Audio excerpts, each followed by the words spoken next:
माझे मित्र लोकशाही चॅनलचे मालक गणेश नायडू त्यांनी काल एक लोकशाही चॅनलवर आपले महाराष्ट्राचे अन्न औषध प्रशासन मंत्री आणि राष्ट्रवादीचे नेते अजितदादांच्या नरहरी झिरवाळ यांची एक चित्रफित व्हिडिओ रिलीज केलेला आहे। याआधी कमलेश सुदान माझे दुसरे मित्र हे ज्यावेळेला संपादक होते लोकशाहीचे त्यावेळेला त्यांनी काही नेत्यांसंदर्भामध्ये अशाच चित्रफिती रिलीज केल्या होत्या आणि त्याच्यावर खटले देखील दाखल झाले। आणि आता ही चित्रफित जी आहे काल त्यांनी रिलीज केलेली, तर साहजिकच आहे की तुमची अशी अपेक्षा असणार की एकतर लोकशाहीचे मालक गणेश नायडू माझे मित्र आहेत, त्यामुळे काहीतरी थोडंसं मला पडद्यामागचं आणखीन कळलं असेल, बोलणं झालं असेल माझं। आणखीन दुसरी एक गोष्ट अशी की नरहरी झिरवळ यांच्या आजूबाजूला असलेले काही लोक यांच्या संदर्भात मी मागे एकदा पासिंग रेफरन्स तुम्हाला दिला होता, ज्यावेळेला त्यांचा तो PA पकडला होता लिपिकाला 35,000 रुपयाची लाच घेताना। त्यावेळेला मी तुम्हाला तो व्हिडिओ बनवला, त्यात रेफरन्स दिला होता की हे त्यांच्याच लोकांनी कसं इन्फॉर्म केलं, कसं ते पकडले गेले वगैरे वगैरे। आणि आज आत्ता याच्या संदर्भात मी तुमच्याशी बोलत असताना जे छापून आलं आहे ते तर मी तुम्हाला कोट करतो आहे, पण त्याच्या पलीकडे तुम्हाला जी उत्सुकता असणार आहे की हे का घडलं, कसं घडलं वगैरे वगैरे, तर मला ना अधिकृत व्हर्जन जे आहे ते आधी मला तुम्हाला सांगायला पाहिजे। एक तर पहिली गोष्ट अशी की लोकसत्ता दैनिक जे आहे त्याच्यामध्ये आज पहिल्याच पानावर मंत्री नरहरी झिरवाळ पुन्हा अडचणीत, आक्षेपार्ह चित्रफितीवरून विरोधकांकडून राजीनाम्याची मागणी, अशी मोठी बातमी आहे ही या ठिकाणी। ती बातमी आम्ही सुटी पण तुम्हाला दाखवू। त्यानंतर लोकशाही चॅनलवर गेलात तर तिथे ती पूर्ण चित्रफित आहे, पण ती चित्रफित काय आहे हे लोकशाही चॅनलने अमोल मिटकरींची मुलाखत, अमोल मिटकरी हे ते राष्ट्रवादी अजितदादा गटाचे प्रवक्ते, त्यांची एक अधिकृत मुलाखत घेतली। ती मुलाखत मी तुम्हाला लोकशाहीच्या सौजन्याने इथे ऐकवतो, कारण तुम्ही लोकशाही चॅनलवर जाऊन ती बघायची गरज नाही, इतपत मी काळजी घेणार। ती फीत फक्त तुम्हाला तिथे जाऊन बघायला लागेल। आणखीन फेसबुकवर ती चित्रफित अवेलेबल आहे बरं का, फेसबुकवर पण आहे। मला वाटतं हर्षवर्धन सकपाळांनी ती थोडी शेअर केली आहे, सगळी नाही केली आहे, पण फेसबुकवरती आहे। कुलकर्णी म्हणून एक आहेत, त्यांच्या फेसबुकवर आहे आणि जवळजवळ मला वाटतं 1 कोटीच्या पुढे ऑलरेडी लोकांनी ती पाहिलेली आहे। आणि तुम्ही जा मला, किंवा तुम्ही ह्याच्यावर जरी टाकलं सर्चमध्ये की नरहरी झिरवळ सेक्स हे व्हिडिओ, तरी तुम्हाला ती मिळेल। आणि ती धक्कादायक आहे, मी सांगणार आहे ती काय आहे ते। पण अमोल मिटकरी याच्यावर काय म्हणालेत, याच्यामध्ये बऱ्याच गोष्टी आलेत, नावं आली। ती नावं घेण्यासाठी मला माझ्या सकाळी मी वकिलाला विचारलं की अरे बाबा हे अशी अशी नावं आहेत, तर ही नावं घ्यायची का नाही, तर तो म्हणाला की एक काम कर, तुला ती माहिती नावांची मिळालेली आहे वगैरे वगैरे, असं करून ते करण्यापेक्षा अमोल मिटकरीची जी मुलाखत आलेली आहे लोकशाहीला त्यांनी दिलेली, ती मुलाखत वाचून दाखव, म्हणजे त्याच्यामध्ये नावं आपोआप येतील। तर आता अमोल मिटकरींनी लोकशाही चॅनलला काय सांगितलं आहे, अमोल मिटकरी, मी कोट करतोय त्याला, राज्याचे अन्न आणि औषध प्रशासन मंत्री नरहरी झिरवळ यांचा एक वादग्रस्त अश्लील व्हिडिओ समोर आल्यानं संपूर्ण राज्यात खळबळ उडाली आहे, हे आपलं लोकशाहीवाले म्हणतात। या व्हिडिओत राज्याचे अन्न आणि औषध प्रशासन मंत्री नरहरी झिरवळ एका ट्रान्स वुमन सोबत दिसत आहेत। मंत्री नरहरी झिरवळ एका ट्रान्स वुमन सोबत दिसत आहेत। पवन यादव हे मी वाचून दाखवते तुम्हाला, लोकशाहीचं अमोल मिटकरींचं अधिकृत प्रवक्ता म्हणून दिलेलं स्टेटमेंट, बिहाइंड द कर्टन सांगणार मी तुम्हाला, पहा व्हिडिओ शेवटपर्यंत। पवन यादव नावाच्या ट्रान्स वुमन सोबत नरहरी झिरवळ यांचे हे आक्षेपार्ह चित्रण समोर आलं असून, मी नाव दिलं त्यांनी, ट्रान्स वुमनचं नाव आहे पवन यादव। खुद्द पवन यादवचा भाऊ रवी यादव यानंच हे संपूर्ण प्रकरण समोर आणलं आहे. त्याचं शूटिंग केलं जातं हे दिसतंय. तुम्ही आता मी ती दाखवू शकत नाहीये तुम्हाला. खरं म्हणजे माझी इच्छा आहे की पूर्ण ती फिल्म दाखवावी, पण आत्ता काही लिगल ह्याच्यामध्ये मी आत्ता लगेच पडू इच्छित नाही. माहिती घेतो, आज दिवसभरात वकिलांशी बोललो, मग शक्य झालं तर मी ती ओरिजिनल जी लोकशाहीने दाखवली आहे ती दाखवेन, पण मला जरा लिगल सल्ला घेऊ द्या की मी केलेलं ते चालेल का नाही, त्याच्यामुळे आणखीन 100 कोटीचा खटला नको. तर रवी यादवने हे संपूर्ण प्रकरण आणलं आहे. रवी यादवच्या आरोपानुसार पवन हा ट्रान्स वुमन असून तो खंडणी गोळा करायचं काम करतो. आलं लक्षात? याच्या आधी दमदाटी खंडणी प्रकरणी पवन यादववर, म्हणजे जो त्या झिरवळांच्या बरोबर दिसतोय तुम्हाला सेक्सच्या ह्याच्या कृतीमध्ये, पवन यादववर यापूर्वीच मुंबईतील कुरार पोलीस ठाण्यात गुन्हा दाखल आहे. म्हणजे तो ज्यांच्याशी संबंध ठेवत होता लैंगिक, त्यांना ब्लॅकमेल करत होता, खंडण्या मागवत होता, असा त्याचाच भाऊ हा जो आहे रवी यादव, त्याने आरोप केलेला आहे आणि त्याच्यावर खंडणी गुन्हा दाखल आहे. याच्यात धक्कादायक पुढे गोष्ट अशी आहे की हे जे फिल्मिंग आहे हे बहुतेक त्या ह्यानेच केलेलं दिसत आहे, त्याच्याच भावाने केलेलं दिसत आहे. आणि रवी यादवनी, आणि हा शासकीय बंगल्यामध्ये याचं शूटिंग झालं आहे. हे धक्कादायक आहे. शासकीय बंगल्यात झालं आहे. आणि त्यांनी पुढे म्हटलं आहे, अमोल मिटकरी यांनी त्याच्यावर प्रतिक्रिया दिली आहे. ती प्रतिक्रिया पण वाचण्यासारखी, ऐकण्यासारखी आहे. अमोल मिटकरी म्हणाले की त्यांनी लोकशाही चॅनलला काय सांगितलं, भोंदू बाबांबरोबर काही लोकांचं जे धार्मिक कनेक्शन उघड होतं ते समोर येत आहे असे लक्षात येताच 6-7 महिन्यांपूर्वी, 6-7 नाही 7 महिन्यांपूर्वीचा तो व्हिडिओ आहे असं लोकसत्तानी म्हटलंय.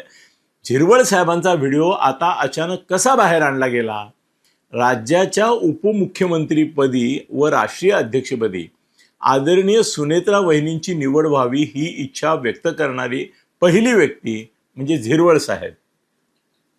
मला वाटतं या झिरवळांना याची कल्पना होती की आपले अशी फिल्म काढली, कारण त्यांच्या समोरच ती फिल्म काढलेली आहे, ते त्याच्यामध्ये आहेतच आणि त्यांना कळता येते की आपली फिल्म काढली जाते. आता त्याच्याविषयी आणखीन काही वेगळं सांगतो मी, अशी फिल्म का काढतात, का काढली असेल त्यांनी, काय ही विकृती आहे वगैरे वगैरे. पण अशा तऱ्हेची आपली फिल्म आहे. परत आत्ताच 35,000च्या प्रकरणामध्ये नंतर त्यांना पकडलं पण गेलं, तर त्यामुळे त्यांच्या PAला, तर त्यामुळे त्यांनी मागणी केली. हे स्वाभाविक आहे, कारण त्यांना संरक्षण हवं होतं. तर त्यामुळे हा जो म्हणतो की त्यांनी पहिली व्यक्त केली याचा काहीतरी संबंध, म्हणजे हे पक्षांतर्गत पण कट आहे असं त्याला म्हणायचं आहे. त्यानंतर त्यांच्या ऑफिसमध्ये ACB ट्रॅप लावणं आणि आता हा व्हिडिओ 7 महिन्यापूर्वीचा काढून मीडियाला देणं, एका सरळ माणसाला, अमोल मिटकरी म्हणत, एका सरळ माणसाला कुठे वाकड्यात शिरला ते ती फिल्म अवेलेबल आहे कम्प्लीट. आणि ती फिल्म रिलीज पण झाली आहे आणि त्या फिल्मवर प्रतिक्रिया देताना अमोल मिटकरी म्हणतात, एका सरळ, हो रे बाबा अमोला, तुझं करावं तेवढं कौतुक थोडंच आहे रे, अशा माणसाला तू सरळ म्हणालाय. बरं बाबा म्हणालास तू. नंतर मीडिया ट्रायल, हे झालीतील शुक्राचार्य कोण असं कोण विचारतंय? अमोल मिटकरी. अशोक खरात प्रकरण अंगलट येत आहे म्हणून स्वतःवरील लक्ष विचलित करण्याकरता केलेला हा प्रकार आणि हे वंगाळ राजकारण, वाह ग्रामीण शब्द वापरला, वंगाळ राजकारण लक्षात येत आहे. सोमवती अमावस्या ते अघोरी पूजा यामागे 2 सप्टेंबर 2025 ते 31 जानेवारी 26 असंही मिटकरी म्हणाले. आणि पुढे तो व्हिडिओ लोकशाहीने दाखवला आहे. आणि लोकसत्तांनी दिलेल्या माहितीमध्ये त्यांनी असं सांगितलं आहे की या चित्रफित प्रकरणाची झिरवळ यांना कल्पना होती, त्यामुळे मंगळवारी झिरवाळ यांनी मुख्यमंत्री देवेंद्र फडणवीस यांची भेट घेऊन याबद्दल चर्चा केली. लक्षात येत आहे की देवेंद्र फडणवीसांना जाऊन ते भेटले की 7 महिन्यापूर्वीची माझी अशी एक ट्रान्सजेंडर वुमन बरोबरची लैंगिक संदर्भातली संबंधांची अशी हे आहे आणि ती आता रिलीज होणार आहे, कारण त्याला ब्लॅकमेल केलंच असणार. याला एक 5-50 कोटी रुपये मागितले असणार की ही रिलीज करतो. म्हणजे आता कोणी नेमकी मागितली काय केली ते येईल उजेडामध्ये. प्रवीण यादव, रवी यादव ही 2 नावं आलेले आहेत. ते खटला दाखल होईल, त्याच्या संदर्भात केस दाखल होणार, 100% करावीच लागणार. तर त्यामुळे त्याच्यात कळेल की एक्झॅक्टली कुणी ते ब्लॅकमेल केलं. खंडणीचा आरोप ऑलरेडी पवन कदमवर तर ते म्हणतात चर्चा केली. आता काय चर्चा केली असेल, माहिती काढायला पाहिजे होती, ती काढलीच असणार, मी तुम्हाला दिलीच असणार. मला मिळालेली माहिती अशी आहे की की नरहरी झिरवळांनी असं सांगितलं की देवेंद्र फडणवीसांना. आता देवेंद्र फडणवीस हे कन्फर्म करतील का? मुळामध्ये देवेंद्र फडणवीसांनी हे कबूल करणं की नरहरी झिरवळ माझ्याकडे आले होते आणि त्यांनी त्यांची अशी एक ट्रान्सजेंडर बरोबरची व्हिडिओ आहे आणि त्याच्यामध्ये 3 गोष्टी दिसत आहेत. एक तर नरहरी झिरवळ आधी टी-शर्टवर आहेत, मग ते कपडे काढून झोपतात, मग ते ट्रान्सजेंडर व्यक्ती जी आहे ती आधी कपडे काढते, मग अंधार होतो, ती पांघरुणात शिरते झिरवळ स्पष्ट दिसत आहेत त्याच्यामध्ये. ती ट्रान्सजेंडर व्यक्ती पण दिसते. काही व्हिडिओ आहेत ना, आता तुम्हाला कोणता व्हिडिओ तुमच्या नशिबात येतो पाहायला, त्याच्यामध्ये काही याच्यामध्ये त्या व्यक्तीचे फोटो पण आहेत. त्या व्यक्तीचे हार तुरे देऊन सन्मान करतानाचे फोटो आहेत. म्हणजे एक तो फोटो इतका विचित्र आहे. एक त्यांची जी बायको आहे, जी बिचारी सरळ साधी आहे, तिच्याबरोबरचा एक एअरपोर्टवरचा फोटो आहे आणि एक दुसरा त्या ट्रान्सजेंडर वुमन जी आहे तिचा सत्कार करतानाचा पण फोटो आहे. त्यात ते स्पष्ट दिसत आहेत. आता नवीन कायदा त्यांनी केला आहे की ती आयडेंटिटी दाखवायची नाही, पण याच्यामध्ये तर सरळ सरळ ती व्यक्ती पण दिसते आहे, इव्हन त्या व्हिडिओत पण ती दिसते. तर ती व्यक्ती कपडे काढून यांच्या पांघरुणात शिरते आणि नंतर मग दिवे लागल्यावर ती व्यक्ती ट्रान्सजेंडर वुमन जी आहे, जिचं नाव आता यांच्याच म्हणण्याप्रमाणे अमोल मिटकरींचीच माहितीप्रमाणे दुसऱ्या कोणी नाव दिलं नव्हतं बरं का, ह्या अमोल मिटकरींनी दिलं, पवन कवरनाने याचं नाव. तर ती कपडे घालताना दिसते. म्हणजे जे काय कार्यभाग होता तो उरकून केला. आता याच्यामध्ये फडणवीसांना त्याने काय सांगितलं, फडणवीस साहेब कन्फर्म करतील का नाही करणार? फडणवीस म्हणतील की त्या राष्ट्रवादी काँग्रेसच्या प्रमुखपदी सुनेत्रा देवी आहेत, माझ्या पी-एला पकडलं आहे वगैरे, या संदर्भामध्ये काही त्यांना चर्चा करायची होती, खुलासा द्यायचा होता की माझा संबंध नाही, माझ्या अपरोक्षच हे सगळं पी-ए करत होते, बरं झालं तुम्ही त्यांच्यावर कारवाई केलीत वगैरे वगैरे, असंच ते सांगतील. सांगितलंच तर विचारणार ना त्यांना आज. पण कुठून तरी काहीतरी गोष्टी लीक होतात का नाही. तर पहिली गोष्ट एक लक्षात घ्या की ट्रान्सजेंडर वुमन बरोबर लैंगिक संबंध हा विषय महाराष्ट्र मंत्रिमंडळासाठी नवीन नाही, हा माझा आणखीन एक गौप्यस्फोट आहे. आता प्रॉब्लेम असा आहे की इथे कसं आहे की लोकशाहीने नरहरी झिरवळांचं नाव घेतलं कारण त्यांच्याकडे ती व्हिडिओ फिल्म आहे, त्यामुळे त्याने नाव घेतलं. आणि अमोल मिटकरींनी तर त्या दोघांची नावं पण सांगून टाकली. पवन त्याचंही नाव सांगून टाकलं आणि हे केलं वगैरे. तर पवन यादव तर ट्रान्सजेंडर वुमन म्हणून. पण माझ्याकडे प्रॉब्लेम असा आहे की माझ्याकडे एक मंत्री आहेत आता महाराष्ट्राच्या मंत्रिमंडळामध्ये आणि ते पण असं त्यांचा शौकच आहे, तो त्यांचा शौक आहे. म्हणजे हे ट्रान्सजेंडर वुमनकडे जाणाऱ्या लोकांचे 3 प्रकार असतात. आता ही अनिल थत्तेगिरी ही माझी माहिती, या विषयातली माहिती मी गोळा केलेली आहे. आणि फार प्राचीन काळी प्रमोद नवलकर आणि मी एक मध्यरात्रीची मुंबई म्हणून मॅगझिन चालवायचो, त्याच्यामध्ये आम्ही खूप माहिती आहे. त्याच्यामध्ये आम्ही ह्या ट्रान्सजेंडर वुमन, त्यांचा वेश्या व्यवसाय, त्यांच्याशी असलेले लैंगिक संबंध वगैरे याच्यावर विशेषांक काढला होता. कुणी? मी आणि प्रमोद नवलकरांनी, भटक्याची भ्रमंतीवाले. तर त्यावेळेला त्या विश्वाची खूप माहिती मिळाली. नंतर पण माझे एक डॉक्टर मित्र होते, फार फेमस होते, आता वारले ते, पण ते सेक्सॉलॉजिस्ट होते आणि त्यांची एक 25 ते 50 पुस्तकं पण आहेत. तर ते मला या ट्रान्सजेंडर वुमनच्या संदर्भात बरीच माहिती सांगितली. तर त्यांच्यामध्ये आणि आमच्या इथे ठाण्याला हे भिवंडीकडे जाणारे जे फ्लायओव्हर आहेत ना, तिथे तुम्हाला संध्याकाळी जर गेला तर तुम्हाला ठिकाणच सांगतो. एक तर आम्ही त्यावेळेला, आता गंमत म्हणजे कुपर मैदान आहे ना आपलं मंत्रालयासमोर, तिथे पूर्वी एक गांडू बगीचा म्हणून होता. त्याचं नाव काहीतरी वेगळं होतं त्या बगीच्याचं, पण त्याला गांडू बगीचा म्हणायचं आहे. आणि तिथे समलिंगी ज्यांना संबंध ठेवायचे अशी माणसं संध्याकाळी 7 ते 11 या वेळात यायची. आणि त्या बगीच्यामध्ये, तो बगीचा असा घनदाट झाडीबिडी असलेला होता, हे माहिती तुम्हाला कोण देणार नाही दुसरा. तर त्या झाडीमध्ये अशी समलिंगी माणसं जमायची, प्रेम करायची, संबंध करायची, खुल्लम खुल्ला चालायचं तिथे. त्या गांडू बगीच्यावर मी आणि प्रमोद नवलकरांनी किती वेळा लिहिलं, पण पोलिसांपर्यंत पण ते प्रकरण गेलं. तर पोलिसांचं म्हणणं असं होतं की त्यांना अशी जागा नाही आहे या प्रकारचे त्यांच्या, आणि ते म्हणतात आम्ही त्यावेळेला डेटिंग हा शब्द नव्हता, आम्ही आमचं प्रेम व्यक्त करायला भेटतो. पण तो गांडू बगीचा फेमस होता. पण त्यावेळेला फक्त कुपरच्या त्या मैदानाच्या तिथे मंत्रालयासमोर गांडू बगीचा होता. आता तुम्हाला आश्चर्य वाटेल, मुंबईमधले कितीतरी गार्डन्स हे आता गांडू बगीचे झालेले आहेत.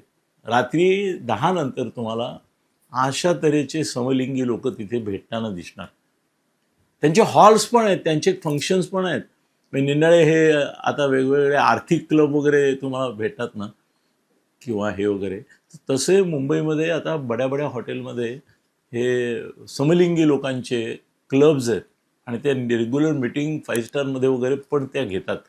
त्याची माहिती हा वेगळा विषय करूया का आपण? खूप मोठी माहिती आहे तुम्हाला. अर्धा तास काय, 40-45 मिनिटाचा काढल्यासारखा व्हिडिओ करता येईल मला. आणि मी नावं देईन तुम्हाला कुठल्या हॉटेलमध्ये हे चालतं त्याची रिस्क घेऊन, पण सांगेन तुम्हाला. तर गमत अशी की हे कॉमन आहे. त्याच्यात 3 भाग असतात. माझे जे मित्र आहेत डॉक्टर, त्यांनी पण सांगितलेले आहे, नवलकरांनी सांगितलं आहे, मी पण त्या विषयावर आत्ता पण मी जाऊन, तुम्ही पण जाणार यार, जा ना गुगलवर नाही तर ChatGPTवर जाऊन ह्या सगळ्या विषयाची माहिती घ्या. 3 गोष्टी असतात. एक तर कसं आहे, हां मी सांगत होतो आमच्या इथे हा भिवंडीला जो रस्ता जातो ना आमच्या ठाण्याला, फ्लायओव्हर आहे ना, त्या फ्लायओव्हरच्या खाली 7:30-8 वाजेपासून रात्री 11 वाजेपर्यंत हे ट्रान्सजेंडर खूप नटून सजून वगैरे असं, म्हणजे पाहिल्यावर तुम्हाला विश्वास बसणार नाही की हे ट्रान्सजेंडर आहेत. तुम्हाला असं वाटेल या कुठल्या तरी फिल्म लाईनमधल्या सिरियल वगैरे याच्यामधले सुंदरीच आहेत की काय. बाय दी वे, तुम्ही अल्काझार शोबद्दल ऐकलं आहे का? लगेच गुगलवर जा. हा बँकॉकमध्ये अल्काझार शो म्हणून असतो. त्याच्यामध्ये ट्रान्सजेंडर जवळजवळ 100 नर्तिका असतात. आणि काय तुमच्या फिल्म लाईनमधल्या हे हिरोईन्स जसे दिसतील असे ते असतात. आणि त्यांचा शो असतो. आणि हे आम्ही तर ऑफिशियली आपले जे मराठी ट्रॅव्हलवाले आहेत त्यांच्या मार्फतच आम्ही पहिल्यांदा गेलो त्यावेळेला गेलो होतो. तर त्यांनी तो अल्काझार शो जो आहे तो दाखवला होता. आणि आता अल्काझार शो जगभरामध्ये खूप ठीक आहे. मी सेक्स डेस्टिनेशनचा काल उल्लेख केला होता. तर ते बहुतेक ठिकाणी त्या प्रकारचे शो आहेत ट्रान्सजेंडरचे. आणि ट्रान्सजेंडरची प्रचंड क्रेज आहे सध्या, प्रचंड क्रेज आहे सेक्स लाईफमध्ये. किंवा आत्ता बँकॉकमध्ये त्यातल्या अधिकृत स्त्री वेश्यांपुढला सगळ्यात मोठा प्रश्न हा ट्रान्सजेंडर वेश्या हा आहे. त्या मार्केट बळकावत चालले आहेत. हे माहिती कोण देणार? बरं इथे येतो आता. हां, तर ते ठाण्याचं एकदा सांगून टाकतो. तिथे तो जो ब्रिज आहे आमच्या ठाण्याला, तिकडे खाली उतरतो भिवंडी साईडवरून असा वरती येतो वगैरे, त्याच्या खाली हे ट्रान्सजेंडर संध्याकाळी उभे असतात. आणि ते 3 म्हणजे ते डायरेक्ट संभोग करणारे थोडे असतात त्याच्यामध्ये. ते 10-10:30 नंतर करतात तिथेच. आणि मधून मधून पोलीस पण येतात, गाड्या येतात पोलिसांच्या, कधी कधी उभ्या पण असतात तिथे, मी बघितलं. आणि ते हाकलत पण असतात. पण ते चालू असतं असं. 365 पैकी 5च दिवस त्यांची रेड असते. त्या दिवशी ते उभे करत नाहीत काय, अशी तक्रार देते ना कुठेतरी पेपरला. आता आज मी हा व्हिडिओ केला, आता आज रात्री संध्याकाळी त्या ब्रिजच्या खाली पोलीस दिसणार तुम्हाला. तर ते काय करतात म्हणजे त्याचा रेट आहे ठरलेला. बऱ्याचशा लोकांना प्रत्यक्षमध्ये, आता हे असं बोलणं योग्य आहे की मला माहीत नाही, पण असे रेट ठरलेले आहेत की 1000 रुपयाला, पूर्वी 500 रुपयाला घेत होते, 1000 रुपयाला ते मुखमैथून करतात. जरा एलिव्हेटेड शब्द वापरतो. 1000 रुपये दिले की ते मुखमैथून करून देतात तिथे त्या माणसाला. हां, आणि थोडंसं खेळू देतात, खेळतात वगैरे वगैरे. आणि 5000 रुपयाला किंवा 3000 रुपयाला, जसं काय हे असेल त्याप्रमाणे ते पाठीमागून पार्श्वभागातून संभोग पण करू देतात. हे असं ते कॉमन चालतं आमच्या इथे. आणि काही लोक तर श्रीमंत शौकीन आहेत, ते गाड्या उभ्या करतात त्यांच्या पॉश, म्हणजे तिथे पलीकडे आमचं एक ऑफिस आहे मोठं, तर त्यामुळे त्या ऑफिसला जाण्या येण्याच्या निमित्ताने मी तिथे नेहमी जाणं येणं असतं माझं, सकाळ संध्याकाळी परत येतो कामावरून वगैरे, म्हणजे त्या विटिंग झाल्या की तर ते उभे असतात, आणि पॉश गाड्या उभ्या असतात, ते गाडीमध्ये बसून घेतात त्या लोकांना आणि भिवंडीकडे कुठेतरी घेऊन जातात, मग गाडी वाटेमध्ये बाजूला उभी करतात. आत्ता तुम्हाला आमच्या हायवेवर किमान 50 ते 100 गाड्या उभ्या दिसतील, ज्याच्यामध्ये रेग्युलर संभोगच चालू असतं. पोलीस कधी त्यांना हटकत, पॉश गाड्या असतात राव, पण मागच्या सीटवर सगळीकडे अक्षरशः ब्लू फिल्म्स काय म्हणतात ते संभोगच चालू असतं. कशाला इकडे तिकडे. आमच्या इकडे हायवे, आता आमचा मुंबई पुणे हायवे कसा आहे, प्रवासी आहे, माहीत नाही आमच्या या हायवेला काय, भिवंडीच्याकडे जाणारा जो आमचा हायवे आहे त्याला काय महत्त्व आहे काय, आणि आडगल्ल्या पण आहेत त्याला बऱ्यापैकी. तिथे एवढ्या गाड्या उभ्या असतात ना, 90% म्हणतो मी, 100% नाही म्हणतात म्हणून, 90% गाड्यांमध्ये मागच्या सीटवर धमालच चाललेली असते, वॉट एव्हर इट इज. तर ते ट्रान्सजेंडरचं असतं.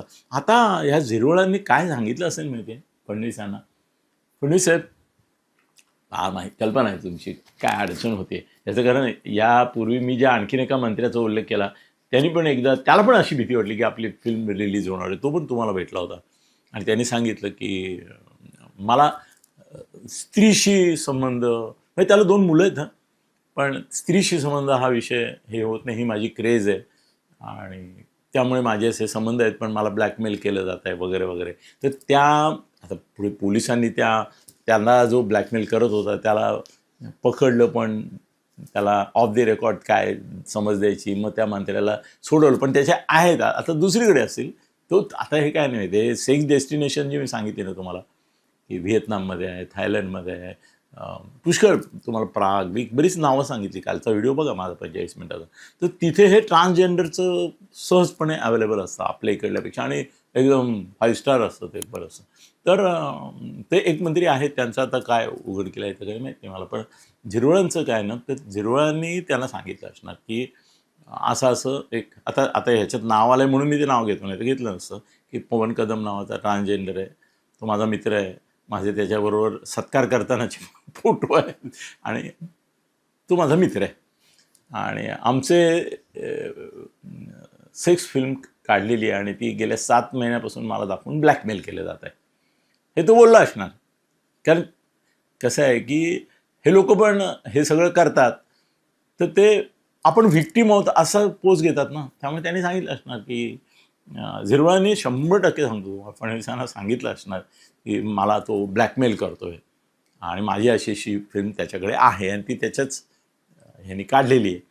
तर आता त्याच्यामध्ये काय माहिती आहे, लिगली जसं वेश्येशी संबंध ठेवणं हे इमॉरल आहे, पण इलिगल नाही आहे, किंवा वेश्या व्यवसाय हा सॉलिसिटिंग इलिगल आहे, पण वेश्या व्यवसाय इलिगल नाही आहे, इमॉरल आहे.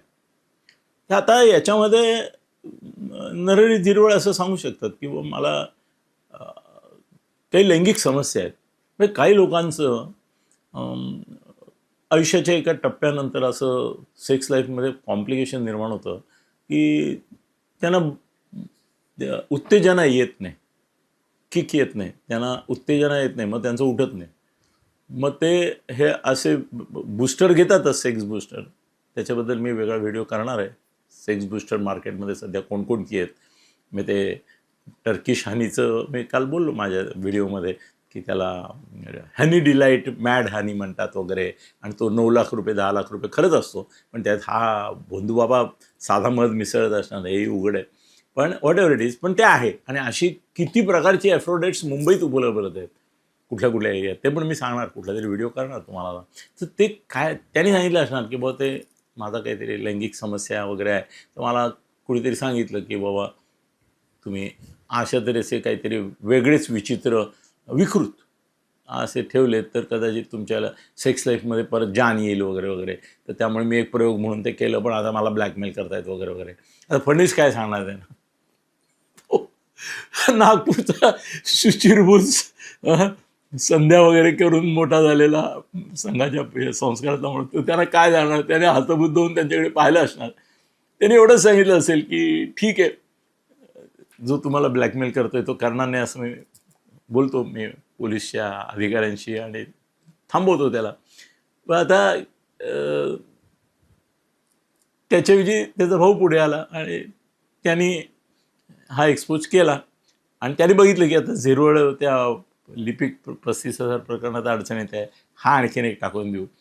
आता त्याच्यामध्ये पण बरं का अमोल मिटकरीचं हे असं की हे प्रकरण का काढलं म्हणे, तो आदिवासी आहे म्हणून काढलं. आदिवासीला छळताय तुम्ही. हे जातीय समीकरणं अशी पण लावली जातात. लैंगिक ह्याच्यात ही विकृती आहे की नाही, ट्रान्सजेंडरशी तो हे करतो म्हणजे. बरं त्याच्यामध्ये ही जशी गोष्ट आहे ना की त्याला रेग्युलर स्त्रीबरोबर उत्तेजना येत नाही, त्याचं उठत नाही वगैरे, म्हणून त्याने हा प्रयोग करून पाहिला असेल. पाहतात बरेच लोक ट्रान्सजेंडरकडे जे जातात ते वेगळ्या प्रकारच्या विकृती पण असते, काही जणांना त्याचं पण आवड असते. एक जमात आहे, त्यांचं नाव घेतलं तर उद्या सकाळी घर जातील लोक. पण त्यांच्यामध्ये बॅकस्टेज एंट्री हे फार कॉमन आहे आणि हे सगळ्या जगाला माहिती आहे. तर ते त्यामुळे असं त्यांनी सांगितलं असेल की मला असं काहीतरी कोणीतरी सांगितलं. पण याच्यामध्ये मला ज्या पद्धतीने ते सगळं झालं आहे त्याच्यावरून मला असं वाटतं आहे की म्हणजे ते पांघरुणात ती शिरली, अंधार झाला, मग परत उजेडामध्ये तिने कपडे घातले. याचा अर्थ सगळे कपडे काढलेत तिने आणि ते परत घातलेत. आणि हाही पठ्या आधी टी शर्टवर वगैरे आहे ते, नंतर मग हे आहे. तर मला असं वाटतं की यांनी पण एक प्रयोग म्हणून आपल्याला उत्तेजना येते का आणि काय जमतं का वगैरे वगैरे असं करण्याकरता हे बहुतेक साहस केलं आणि ते रेकॉर्ड झालं. आणि ते रेकॉर्ड करताना यांना लक्षात येत नाही की याचे काय परिणाम होतील. त्याला त्याच्यातही गंमत वाटते. म्हणजे ते जेव्हा ह्याच्यात आणखीन एक माहिती का, हा आता बुवा बाबांचे पण येत आहेत ना ह्याच्यात, अनेक लोक आपलेच हे असे व्हिडिओ नंतर मोबाईलवर नाहीतर लॅपटॉपवर बघतात. माहीत नाही तुम्हाला, प्रचंड प्रमाणावर बघतात. म्हणजे तो अनुभूती त्याचा पुनरअनुभव घेतात ते, म्हणून हे करतात. एकदा केलं ना तर त्याचा व्हिडिओ काढून ठेवतात आणि तो परत परत बघतात. ड्रोन बघतात की नाही लोक, बघतात ना, किती टक्के बघतात? 50-60% लोक बघतात. आणि मोठमोठे मंत्री बघतात. हे असं बोललं बरोबर नाही, पण माहिती आहे मला की अनेक नेते मंत्री वगैरे हे सगळं बघत असतात त्यांच्या लॅपटॉपवर. हे सगळं त्यांचे PI ॲडजस्ट करून देतात त्यांना, बोथ साईड्स. आता तो जाऊ दे, तो विषय नाही आता आपला. तर हे परत बघण्याकरता सुद्धा काही लोकांना एक्साइटमेंट येते, आपलाच सेक्स परत बघायचा, म्हणून पण बरेचसे रेकॉर्ड करतात. मग रेकॉर्ड करायला कधी कधी माणूस घेतात, मग तो हरामी त्यांना ब्लॅकमेल करतो नंतर. आत्ता ह्या सगळ्या नरहरी झिरवळ प्रकरणामध्ये ते आदिवासी वगैरे आहेत म्हणून मिटकरी त्यांचं समर्थन करतो. अरे लेका, असं नाही करायचं. जात किंवा जमात वगैरे हा विषय नाही आहे, हा ही विकृती आहे. आणि ह्याच्यामध्ये वैयक्तिकरित्या खाजगी जीवनात त्यांनी काय करावं हा त्याचा प्रश्न आहे असं तुमच्यापैकी काही जण म्हणतील. बरोबर, पण तो शासकीय बंगला आहे यार. अरे तुम्ही शासकीय बंगल्यामध्ये एक ट्रान्सजेंडर आणून त्याच्याबरोबर असं करता, त्याचं व्हिडिओ शूटिंग होतं हे तुम्हाला दिसतंय, कारण कळतंय, त्यालाही दिसतंय. त्याने एकदा नजर टाकली त्या व्हिडिओ शूटिंग करणाऱ्या माणसाकडे की होत आहे ना व्यवस्थित शूटिंग, आणि ते सगळं आधी पण तो तयार आहे वगैरे वगैरे.